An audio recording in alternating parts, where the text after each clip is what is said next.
अस्सलामुअलैकुम व्यूअर्स, उम्मीद है आप लोग खैरियत से होंगे। क्या आप जानते हैं कैनवा के अंदर एक बेहतरीन इमेज एडिटर भी मौजूद है। आज हम देखेंगे कि इमेज को कैसे एडिट करते हैं और क्या क्या इफेक्ट्स उसके ऊपर डाले जा सकते हैं। तो आइए बढ़ते हैं अपनी स्क्रीन की जानिब। यहाँ पे मैंने दो इमेजेस डाले हुए हैं। ये लेफ्ट वाला इमेज जो है ये बगैर बैकग्राउंड के है और ये विद बैकग्राउंड है। जब आप इमेज पे क्लिक करेंगे तो यहाँ पे इमेज की प्रॉपर्टीज आ जाएंगी। ये उसी तरीके से लॉक वाली चीज है। इसको क्लिक करेंगे तो ये इमेज लॉक हो जाएगा, ये डिलीट नहीं होगा, एडिट नहीं होगा। ये इसकी प्रॉपर्टीज है। कॉपी स्टाइल, इसको क्लिक करेंगे तो इसका स्टाइल कॉपी हो गया और अब मैं किसी और पे पेस्ट करूंगा तो वहां पे पेस्ट हो जाएगा। ये स्टाइल तब नजर आएगा जब इसके गिर्द हम कोई बॉर्डर वगैरह बनाएंगे या हॉलो इसके इर्द गिर्द कोई शेड बनाएंगे तो वो चीजें फिर कॉपी होती है। ये मैं आपको थोड़ा आगे चल के बताता हूँ। उसके बाद ये इसकी ट्रांसपेरेंसी कंट्रोल करता है। आप इमेज को, ये लेस ट्रांसपेरेंट हो गया, अब इस इमेज के पीछे अगर कोई इमेज होगा तो आपको नजर आना शुरू हो जाएगा। फॉर एग्जाम्पल मैं इसको इसके ऊपर रख के दिखाता हूँ। ये नीचे चला गया। अब ऊपर वाले इमेज को मैं सिलेक्ट करता हूँ और इसको मैं ट्रांसपेरेंट करता हूँ तो वो देखे नीचे से आपको दूसरा इमेज नजर आ रहा है। अच्छा जी, उसके बाद इसकी पोजीशन, ये पोजीशन वैसे ही है जैसे मैंने पहले टेक्स्ट के पेज में बताया था कि इस पेज के ऊपर ये 4 एलिमेंट्स हैं। एक टेक्स्ट है, एक ये इमेज है, एक ये इमेज है और ये नीचे बैकग्राउंड उसकी है, एक वाइट लेयर है उसकी। तो इनकी पोजीशन मैं यहाँ से चेंज कर सकता हूँ। ये लेयर मैंने ऊपर नीचे कर दी। उसके बाद एनिमेट है। इसके अंदर ये जो पिक्चर्स हैं जितनी भी, इन सबको आप एनिमेट कर सकते हैं। ये देखिए, ये जो सिलेक्ट है पिक्चर वो एनिमेट हो रही है। इसको सिलेक्ट करूंगा तो इसकी एनिमेट है। तो हर पिक्चर के ऊपर सेपरेट एनिमेशन लगा सकता हूँ। सिमिलरली इस टेक्स्ट के ऊपर भी एनिमेट लगा सकता हूँ। उसके बाद ये बॉर्डर स्टाइल है। इस इमेज के गिर्द बॉर्डर मैं बनाना चाहूँ तो ये वाला सिलेक्ट किया तो देखें इसके गिर्द एक बॉर्डर क्रिएट हो गया है। अब अगर मैं इसका स्टाइल यहाँ से कॉपी करूँ और इसके ऊपर पेस्ट करूँ तो ये इधर आ जाएगा। लेकिन उससे पहले मैं चाहता हूँ कि आपको एक और चीज इसके गिर्द बना के फिर बाद में ये स्टाइल कॉपी करेंगे। ये बॉर्डर हमने चूज कर लिया। ये इंफॉर्मेशन है इमेज के बारे में, उसका नाम क्या है और कब मैंने इसको यहाँ इंपोर्ट किया था, अपलोडेड 11 मंथ्स अगो, ये उसकी डिटेल्स बता रहा है। ये इमेज फ्लिप मेन्यू है, left to right, right to left, flip horizontal, ये फ्लिप कर दिया और ये फ्लिप वर्टिकल। उसके बाद है एडिट फोटो। अब इसको क्लिक करते हैं। ये ज्यादा इंटरेस्टिंग चीज है और जानने वाली चीज है। जब आपने एडिट पे क्लिक किया तो उसका सारा मेन्यू इधर फर्दर खुल गया। उसमें सबसे पहले है इफेक्ट्स। अच्छा जी, ये मैजिक स्टूडियो जो है ये एआई के फीचर्स हैं। ये मैं आपको थोड़ी देर बाद बताऊंगा।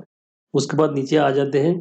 ये कुछ फिल्टर्स हैं जो कलर चेंज करेंगे पिक्चर का। उसके बाद नीचे इफेक्ट्स में आ जाएं। ये कुछ शेडो इफेक्ट है, इसके ऊपर मैं शेडो डालूंगा। तो ये 3 तरह के शेडोज हैं। एक ग्लो है, ये देखें उसके इर्द गिर्द एक ग्लो का हाला सा बन गया है। ये ड्रॉप शेडो है और ये आउटलाइन है। ये आउटलाइन बन गई है। आउटलाइन का मैं कलर भी यहाँ से चेंज कर सकता हूँ। ये ब्लैक है, इसको मैं रेड कर सकता हूँ। तो इससे इमेज ज्यादा हाईलाइट हो जाता है। अब मैं अगर इसके इफेक्ट कॉपी करूं और इसके ऊपर पेस्ट करूं तो आप देखेंगे क्या होता है।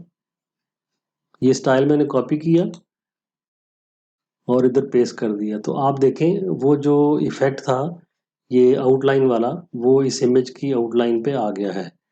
अब फर्क ये है कि ये बगैर बैकग्राउंड के इमेज था, इसलिए जो ऑब्जेक्ट था उसकी बॉडी के साथ साथ ये कॉन्टूर के साथ लाइन बनी थी। यहाँ पे चूंकि जो इमेज है वो बैकग्राउंड के साथ है तो जो इफेक्ट है वो बैकग्राउंड के किनारे के ऊपर पेस्ट हुआ है। तो इस तरीके से ये हाईलाइट वाला इफेक्ट या और भी जो बॉर्डर वाला इफेक्ट था वो सारा इधर ट्रांसफर हो गया है, पेस्ट हो गया है। ये शेडोज थे। उसके बाद आप ये ऑटो फोकस और फेस रीटच, ये मैं आपको बाद में बताऊंगा आगे चल के। उसके बाद ये मॉकअप वाला फीचर है कि जो भी पिक्चर है उसको आप किसी मग के ऊपर या शर्ट के ऊपर ट्रांसफर कर सकते हैं। मिसाल के तौर पे ये एक चाय का कप है, इसको हम चूज करते हैं तो ये यहाँ पे आ गया। अब पिक्चर इसके ऊपर फेंकेंगे तो उसके अंदर चली जाएगी। अब ये मग यहाँ पे आ गया तो ये देखें जो पिक्चर थी लेटर टी की वो मग के ऊपर आ गई। अब आप इसको प्रिंट कर सकते हैं। अच्छा जी, ये इफेक्ट्स है। बाकी ये वाले दो जो हैं ये आगे मैं आपको पोर्ट्रेट्स के ऊपर दिखाऊंगा कि फोकस और फेस रीटच जो है इसको कैसे किया जाता है। अब हम आगे चलते हैं। ये एडजस्ट वाले पे क्लिक करें तो इसके अंदर select the area auto adjust, यानी कि आप उस टेक्स्ट को या उस पिक्चर के हिस्से को एडजस्ट करना चाहते हैं। होल इमेज है या सिलेक्ट एरिया है। तो फोरग्राउंड बैकग्राउंड, मैं इस इमेज की बैकग्राउंड को एडजस्ट करना चाहता हूँ। ये मैंने बैकग्राउंड कर लिया और उसने ऑटो एडजस्ट कर दिया। उसका कलर, ब्राइटनेस, कंट्रास्ट वगैरह खुद बहुत ठीक कर दिया। अब अगर मैं होल इमेज करूंगा तो होल इमेज सिलेक्टेड। अब इसको ऑटो एडजस्ट पे क्लिक करें तो उसने पूरे के पूरे इमेज को उसकी ब्राइटनेस कंट्रास्ट वगैरह एडजस्ट कर दिया है। यहाँ से वाइट बैलेंस है, ये आप कम ज़्यादा कर सकते हैं पिक्चर का, और ये लाइट है, ब्राइटनेस कम ज़्यादा, और कंट्रास्ट यहाँ से हाईलाइट्स और शेडो एरियाज, ये देखें उसके शेडोज डार्क हो गए हैं, और वाइट एरियाज, ये ब्राइट एरियाज कम हो गए हैं, blacks, colour balance, saturation, colour edit, ये इसके अंदर इस वक्त ये 3 जो कलर हैं वो यहाँ पे आए हुए हैं। वो कलर आप चेंज करना चाहें तो कर सकते हैं। मसलन मैं बंदे का कलर जो है रेड है, इसको चेंज करना चाहता हूँ। ये यहाँ देखें, मैं उसको इंडिविजुअली उस कलर को, उस आदमी का जो ड्रेस पहना हुआ है उसका कलर चेंज हो रहा है। उसके बाद टेक्सचर, शार्पनेस यहाँ से कंट्रोल हो सकती है, क्लैरिटी, विंजेट, विंजेट होता है उसको पुरानी picture black and white type बना देता है ये। तो रीसेट, एडजस्टमेंट, सारा कुछ वापस बैक टू ओरिजिनल। अच्छा जी, ये एडजस्ट में आ गया। उसके बाद ये क्रॉप की ऑप्शन है इमेज में, यहाँ आप जाएंगे तो इसको आप इमेज को छोटा बड़ा कर सकते हैं। ये कर दिया, और इसको आप करें क्रॉप तो इसको कर देगा, ये देखें, और ये डन करें तो ये डन हो जाएगा। एक बड़ा अच्छा फीचर कैनवा में ये है कि आप इमेज जो है बाहर से अगर कैनवा से लाना हो तो अब आपको पहले उसको डाउनलोड करके यहाँ पे अपलोड में इंपोर्ट करते थे, फिर यहाँ लाते थे। अब एक नया फीचर आया है कि आप गूगल पे फॉर एग्जांपल गए हुए हैं तो वहां से ड्रैग करके इमेज को यहाँ ला सकते हैं। मसलन ये एक इमेज है, मैं इसको यहाँ पे लाता हूँ, सिंपली यहाँ पे लेफ्ट माउस से क्लिक करें, ड्रैग करके इधर ले आए, यहाँ छोड़ दें तो ये आपका इमेज यहाँ पे आ गया। इसको कहते हैं ड्रैग एंड ड्रॉप। अभी हम इसी इमेज पे कुछ काम करते हैं, इसको मैं बड़ा कर देता हूँ।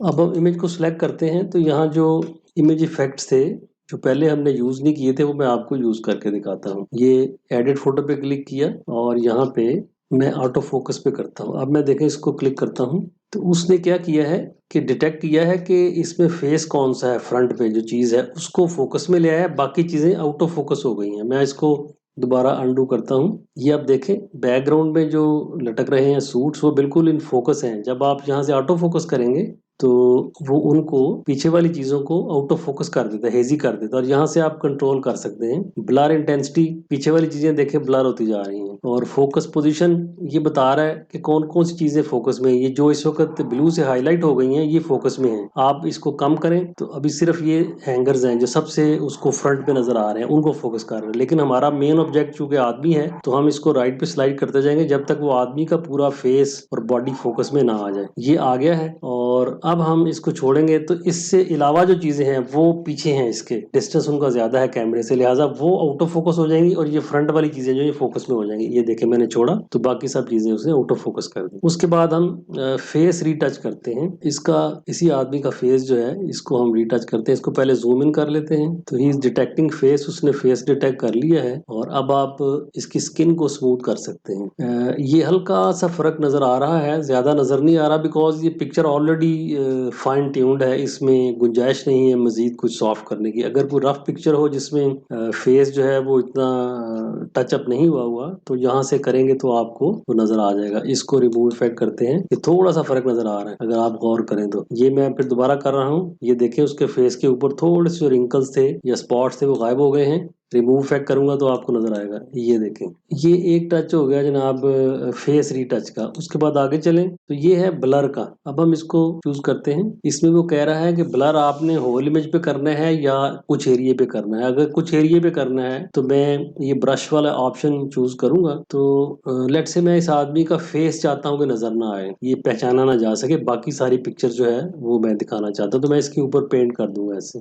अब आप देखें उसका जो चेहरा है वो ब्लर हो गया है और ब्रश का साइज इधर से कंट्रोल होता है, इंटेंसिटी यहाँ से कंट्रोल होती है। ये कम हो रहा है और ये ब्लर ज्यादा हो रहा है। तो जितना आप ब्लर करना चाहें कर लें। अगर आपने पूरा इमेज करना है तो फिर आप होल इमेज सेलेक्ट करें और उसने सारे इमेज को ही ब्लर कर दिया और यहाँ से आप उसकी इंटेंसिटी कंट्रोल कर सकते हैं। ये देखें सारे का सारा इमेज ब्लर हो गया है। इसको रिमूव कर देते हैं और वापस आते हैं। अगला इफेक्ट है ड्यू टोन, यानी कि सिर्फ ब्लैक एंड व्हाइट की जो डिफरेंट टोन्स होती हैं वो पूरे इमेज पे अप्लाई करना चाहते हैं। तो ये उनके रेडीमेड शेड्स हैं। आप चेरी ये क्लिक करें तो पूरी पिक्चर उस तरह की हो जाएगी। यहाँ से उसकी इंटेंसिटी कंट्रोल कर सकते हैं। अगर कोई येलोइश कलर देना है तो ये कर लें। और यहाँ से उसकी इंटेंसिटी कंट्रोल कर लें। अभी हम अपने आखिरी इमेज पे आते हैं ये एक पिक्चर है जो मैंने यहाँ पे लगाई हुई है और एडिट फोटो पे जब आप क्लिक करेंगे तो आपके पास ये जो ऑप्शंस आती हैं इसमें जो एआई वाला एक फीचर फ्री में अवेलेबल है वो है मैजिक एडिट। इसको हम देखते हैं कि इसकी मदद से आप क्या कर सकते हैं। इसको क्लिक करें।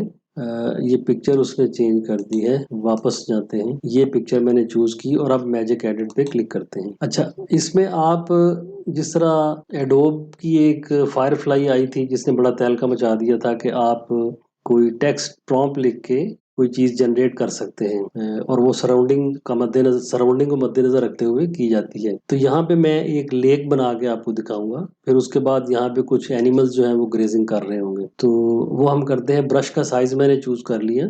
तो मैं जिस एरिया पे लेक बनाना चाहता हूँ उसको मैंने पेंट कर देना है। अब मैंने यहाँ पे कंटिन्यू किया और यहाँ मैं लिखूंगा लेक। जनरेट पे क्लिक कर दिया। अच्छा, ये जो लेक बनाई है उसने उसमें बैकग्राउंड अपनी डाल दी है, इसके साथ मर्ज नहीं किया। दूसरी ऑप्शन ये है, इसमें भी वैसा ही है। पीछे इसके माउंटेन नजर आ रहे हैं, ये ठीक नहीं है। ये तीसरी लेक जो है ये ठीक है क्योंकि ये लग रहा है कि इसी जगह पे बनी हुई है। तो इसको हम चूज कर लेते हैं। अगर आपको ये डिजाइन पसंद ना आए तो जनरेट न्यू रिजल्ट पे क्लिक करें तो और आ जाते हैं। इसको मैं डन कर देता हूँ। अभी मैं दोबारा इसी पे आता हूँ और अब मैंने साइज ब्रश का बड़ा कर लिया और यहाँ पे पेंट करता हूँ और कंटिन्यू पे क्लिक किया। यहाँ मैं टाइप करूंगा मुझे क्या बनाना है। ये मैंने लिखा है फ्यू एनिमल्स ग्रेजिंग। जनरेट पे क्लिक किया तो ये देखें जनाब, उसने 4 जानवर जो है वो बना दिए हैं जो कि वहाँ पे घास चर रहे हैं। तो ये एक एआई फीचर था जिसकी मदद से आप इमेज के अंदर कोई और चीज़ अपनी मर्जी से जनरेट कर सकते हैं।